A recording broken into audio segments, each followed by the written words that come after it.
Интермед эмнэлэг оргил ачааллын үед өдөрт 1500 гаруй хүнд үйлчилдэг. Жилд 1500 орчим хагалгаа хийдэг. Түүнчлэн төрөх тасаг жил бүр 1200 шинэ хүнийг угтаа авдаг байна. Тэд өдөр тутмын эрүүл мэндийн тусламж үйлчилгээгээ чанартай олон улсын жишигт нийцүүлэн явуулахаар мэрийн ажиллаж байна. За тэд 4 дахь жилдээ олон улсын эрүүл мэндийн чанар өвчтөн аюулгүй байдлын хамгийн нэр хүндтэй шалгууруудын нэг болох GCI магадлалын итгэмжлэлийг 4 дахь удаага амжилттай баталгаажуулаад байна. За ингэснээр эрүүл мэндийн байгууллагын алтан стандартаар дэлхийн улс орнуудын эрүүл мэндийн салбарт хэдийн хүлээн зөвшөөрөгдөжээ. GCI стандартын хатуу шалгуурыг амжилтаар давсан тохиолдолд тухайн эмнэлэг алтан тамгаа гартаа авч байна гэсэн үг байдаг. За интермедийн тасгуудаар хамтдаа харилцгаая. Би яг одоо интермед эмнэлгийн нисдэг тэрэг хүлээн авах тавцан дээр зогсож байна. За энэ тавцан бол туршлагын нислэгүүдээ хийгээд явж байна. Энд бол 21 аймагаас ирж байгаа онцгой байдлын нисдэг тэрэг бол эмнэлгийн нисдэг тэргүүдийг хүлээн авах боломжтой. Монгол улсад бол 21 аймагаас ирж байгаа нисдэг тэргүүд бол заавал нисэх буудал дээр буух шаардлага үүсдэг. Тэгвэл хотын төвдөө энд хүлээн авах боломжийг бас бүрдүүлж байна. Ганцхан одоо интермед нэг хүн яагаад ах биш.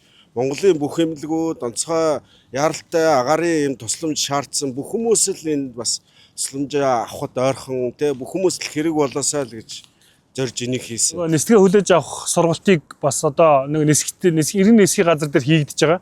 Яг өнөөдрийн байдлаар одоо манай хоёр инженер маань тэн дээр одоо сургалтанд хамрагдаад явж байгаа.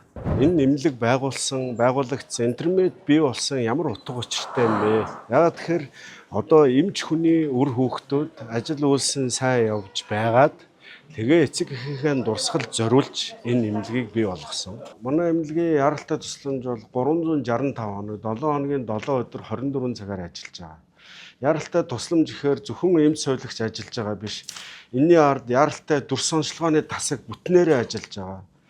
Яралтай лабораторийн шинжилгээ өгөх лабораторийн тасаг маань тэр чигээрээ ажиллаж байгаа тийм ээ. Яа манай тасаг болохоор хоол боловсруулах эрхтэн судлал дурангийн тасаг гэж явдаг. Энэ тасаг нь болохоор зэрэг ерөнхийдөө хоол боловсруулах замын эмгэгүүдийг улаан хоолооноос өксүүлэл одоо шулуун гидс хүртэлх мөн илэг цөс нойруулчхан үйл ажиллагаануудыг судалдаг ийм тасаг байгаа. Манайх нийтдээ 7 одоо дурангийн өрөөтэй. Тэгээд дурангийн өрөөнүүд нь бол бүгд одоо орчин үеийн яг л одоо дурангийн тасаг ямар байх ёстой яг тэр жишгээр одоо тоноглогдсон ийм тасгууд байгаа. За энэ манай спирометр буюу уушгины гадаад амьсгалын үйл ажиллагаа, уушгины багтаамжийг шалгадаг шинжилгээ ингээ хоёр байгаа. Тэгэхээр хөдөлмөрийн эрүүл мэндийн үзлэг буюу мэрэгчлээс шалтгааллах өвчнийг илрүүлэх гэж байгаа тохиолдолд энэ шинжилгээ маань маш чухал ач холбогдолтой. За энэ спирометр шинжилгээг жилдээ нэг удаа гадны байгууллагаас аудит хийгддэг. Тэгэхээр нөө эд эсийн шинжилгээг хийсэн бол энэ хүний эдийг мөн бичил бэлтгэл буюу микроскоп дээр харж байгаа бичил бэлтгэлийг болохоор бид нар архивын тухай хуулиар 10 жил хадгалдаг. За энэ дээжийн өөрийнх нь одоо хадгалах боломжтой хугацаа 70 жил байдаг. Тэгээ бид бүхэн бол одоогор бол яг 12 дахь жилдээ хадгалт хийж байна. Ер нь бол үргэлжлүүлээд энэ хүнийг одоо амьдралынхын туршид эдийн дээжийг хадгалах юм зорилттой байгаа. За энэ тасгийн хувьд хэм бол нийт зүрхний зүрх судасны өвчтөй хэвтэн эмчилүүлэх тасаг байгаа. Бид нар энэ төв монитороор болохоор энэ хэвтэн эмчилүүлж байгаа өвчтнүүдийнхаа үзүүлэлтүүдийг хянаад эндээс ямар нэгэн байдлаар аюултай шир тэмдгүүд илэрсэн тохиолдолд шуурхай арга хэмжээ авдаг. Энэ эмнэлгийн одоо бүх хэвтэн эмчилүүлэх тасаг бол нэг стандарттай. За хэвтэн эмчилүүлэх үйлчлүүлэгчийн орыг та бүхэн харж байгаа. Энэ бол автомат удирдлагатай. Ингээд налуулж болно, хэвтүүлж болно гэх мэтчлэнгээр хүчил төрөгчийн аппараттай, өдөр шөнийн гэрэлтэй, тэгээ совилогч дуудах бас хонхтой. Одоо сахиж байгаа хүн бол ингээд хэнийлгээд тэгээд удчих боломжтой.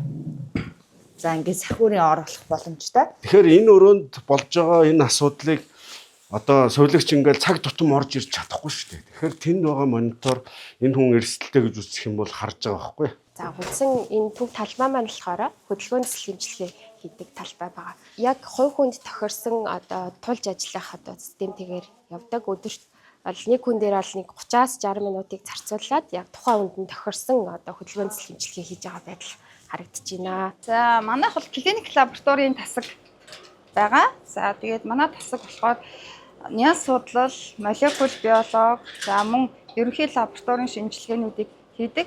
Компьютер томографийн шинжилгээ хийдэг өөрөө байгаа тий.